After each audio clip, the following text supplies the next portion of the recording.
क्या आपने कभी सोचा है कि दुनिया में शक्तियों का संतुलन धीरे धीरे बदल रहा है? और अब ये बदलाव सिर्फ एशिया या यूरोप में नहीं, बल्कि साउथ अमेरिका में भी साफ दिखाई देने लगा है। अमेरिका की मजबूत पकड़ वाले देशों में अब एक नई दिशा में सोचने की शुरुआत हो चुकी है, और कोलंबिया इसका सबसे ताजा और सबसे बड़ा उदाहरण है। कोलंबिया की सरकार ने हाल ही में एक ऐसा कदम उठाया है जो सिर्फ आर्थिक नहीं, बल्कि पूरी दुनिया के जियोपॉलिटिक्स को भी हिला सकता है।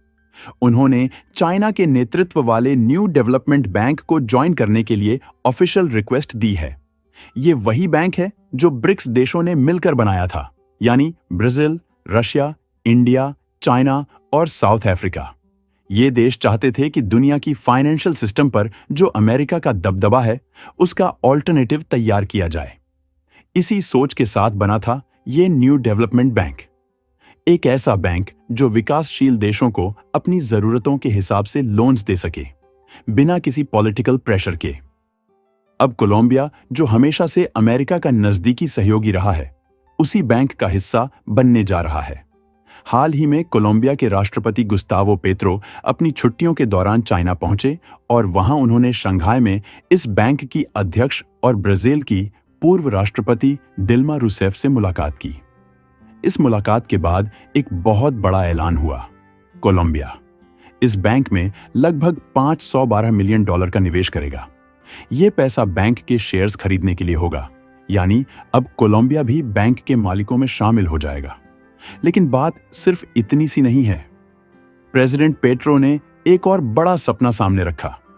उन्होंने कहा कि वो इस बैंक की मदद से एक 120 किलोमीटर लंबा कैनाल या रेलवे बनाना चाहते हैं, जो कोलंबिया के अटलांटिक और पैसिफिक ओशन को जोड़ देगा। सोचिए, 2 महासागरों को जोड़ने वाला रास्ता। अगर यह प्रोजेक्ट पूरा होता है तो कोलंबिया सीधे साउथ अमेरिका और एशिया के बीच के ट्रेड हब में बदल सकता है। मतलब कोलंबिया सिर्फ एक ट्रांजिट पॉइंट नहीं रहेगा, बल्कि एक इकोनॉमिक पावर हाउस बन सकता है। अब सवाल यह उठता है, ऐसा अचानक क्यों हो रहा है? क्या कोलंबिया को अब अमेरिका की जरूरत नहीं रही? दरअसल पिछले कुछ सालों में अमेरिका ने लैटिन अमेरिका को लेकर कई ऐसे फैसले लिए हैं जो कई देशों को परेशान कर रहे हैं, जैसे फॉरेन एड में कटौती, कड़े ट्रेड नियम और इमिग्रेशन पर सख्ती। इसका नतीजा यह हुआ कि अब कई रीजनल लीडर्स अमेरिका से दूर होकर चाइना और ब्रिक्स जैसे ऑल्टरनेटिव्स की तरफ देख रहे हैं। कोलंबिया का यह फैसला भी इसी नई सोच का हिस्सा है। अब यह बात अमेरिका को चुभ सकती है। दरअसल अमेरिका के लिए कोलंबिया हमेशा एक खास सहयोगी रहा है, खासकर ड्रग वॉर में। लेकिन अब जब वही देश ब्रिक्स बैंक से जुड़ रहा है और इनडायरेक्टली चाइना के बेल्ट एंड रोड इनिशिएटिव का हिस्सा बन रहा है, तो वॉशिंगटन को चिंता होना लाजमी है।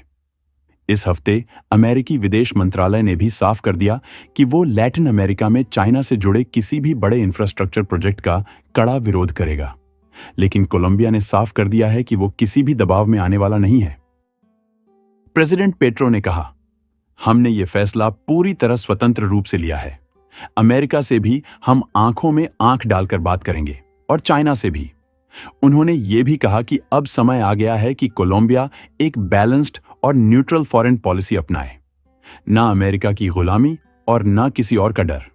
यह सब सिर्फ कोलंबिया की कहानी नहीं है, बल्कि एक बड़ी ग्लोबल शिफ्ट की झलक है। अब यह मत समझिए कि ब्रिक्स सिर्फ सिंबॉलिक या नाम का संगठन है। असल में न्यू ब्रिक्स अब दुनिया की अर्थव्यवस्था और संसाधनों में एक जबरदस्त शक्ति बन चुका है। चलिए आपको एक नजर में बताते हैं कि यह समूह आज दुनिया में कितना बड़ा प्रभाव रखता है। सबसे पहले बात करते हैं जीडीपी, पीपीपी यानी परचेजिंग पावर पैरिटी की। तो ब्रिक्स देशों का हिस्सा अब दुनिया की कुल जीडीपी का करीब 35% हो गया है। यानी पूरी दुनिया में जितना माल और सेवाओं का उत्पादन होता है, उसका 1/3 से भी ज्यादा हिस्सा अब ब्रिक्स देशों से आता है। इस मजबूत स्थिति में भारत और चीन का सबसे बड़ा योगदान है, क्योंकि ये दोनों देश तेजी से आगे बढ़ रहे हैं। लेकिन नए सदस्य जैसे यूएई और ईरान ने भी इस ग्रुप की ताकत को और ज्यादा बढ़ाया है, खासकर तेल और निवेश के मामले में। अब बात करते हैं जनसंख्या की, और ये आंकड़ा और भी बड़ा है। दुनिया की लगभग 45% आबादी अब ब्रिक्स देशों में रहती है, यानी हर 2 में से 1 इंसान इस ग्रुप का हिस्सा है। इतनी बड़ी जनसंख्या का मतलब है कि इन देशों के पास बहुत बड़ा उपभोक्ता बाजार है, यानी बहुत सारे लोग चीजें खरीदते हैं। साथ ही यहां पर काम करने वाले लोगों की संख्या भी बहुत ज्यादा है, जो किसी भी देश की तरक्की के लिए बहुत जरूरी होती है। यही वजह है कि दुनिया भर की बड़ी कंपनियां अब ब्रिक्स देशों में अपना बिजनेस बढ़ाना चाहती हैं। तेल उत्पादन की बात करें तो ब्रिक्स अब इस मामले में भी बहुत आगे निकल चुका है। 2023 के आंकड़ों के अनुसार दुनिया का लगभग 30% से ज्यादा तेल अब ब्रिक्स देशों से आता है। इसमें ईरान, रूस और यूएई जैसे देशों का सबसे बड़ा रोल है। इसका मतलब यह है कि अब ऊर्जा के मामले में अमेरिका या ओपेक की पूरी तरह से चलती नहीं है। ब्रिक्स देश अब तेल और गैस के मामले में भी दुनिया को दिशा दे रहे हैं। और आखिरी में बात करते हैं वस्तुओं के निर्यात यानी गुड्स एक्सपोर्ट्स की। ब्रिक्स अब दुनिया के कुल एक्सपोर्ट्स का लगभग 25% करता है। इसका मतलब यह हुआ कि ये देश सिर्फ कच्चा माल नहीं बल्कि तैयार सामान भी दुनिया भर में बेच रहे हैं। चाहे वो चीन की मशीनें हों, भारत की दवाइयां, ब्राजील के खाने पीने के उत्पाद या यूएई की सर्विस इंडस्ट्री, ब्रिक्स अब दुनिया की सप्लाई चेन का अहम हिस्सा बन चुका है। चीन अकेले 700 मिलियन टन अनाज पैदा करता है, ब्राजील 322 मिलियन टन, जिसमें मक्का और सोया प्रमुख हैं। रूस 125 मिलियन टन और दुनिया का बड़ा गेहूं निर्यातक है। भारत 110 मिलियन टन से ज्यादा अनाज उगाता है और दक्षिण अफ्रीका अफ्रीकी महाद्वीप में मक्का की रीढ़ बन चुका है। अब इस सिस्टम में Indonesia, Kazakhstan, Iran, UAE, Malaysia, Nigeria और उज्बेकिस्तान जैसे देश भी शामिल हो गए हैं। इनमें से कुछ देश अनाज उत्पादन में आगे हैं, तो कुछ देशों का मजबूत आधार स्टोरेज और सप्लाई में है। इससे यह साफ है कि अब दुनिया के बहुत बड़े हिस्से की भूख का रिमोट सिर्फ अमेरिका के पास नहीं है। इन सब बातों को देखने के बाद साफ है कि ब्रिक्स अब एक बहुत बड़ा ग्रुप बन गया है, न सिर्फ अर्थव्यवस्था के मामले में बल्कि जनसंख्या, ऊर्जा और व्यापार, हर क्षेत्र में। अब आप समझ सकते हैं कि क्यों लैटिन अमेरिकन देश जैसे कोलंबिया ब्रिक्स से जुड़ने में दिलचस्पी दिखा रहे हैं।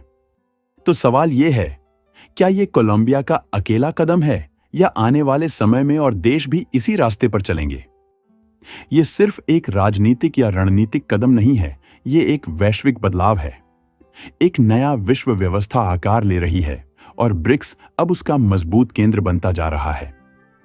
अगर आपको यह जानकारी महत्वपूर्ण लगी हो तो लाइक और नॉलेज नेट को सब्सक्राइब जरूर करें ताकि आप आने वाले सभी अपडेट्स से जुड़े रहें। धन्यवाद।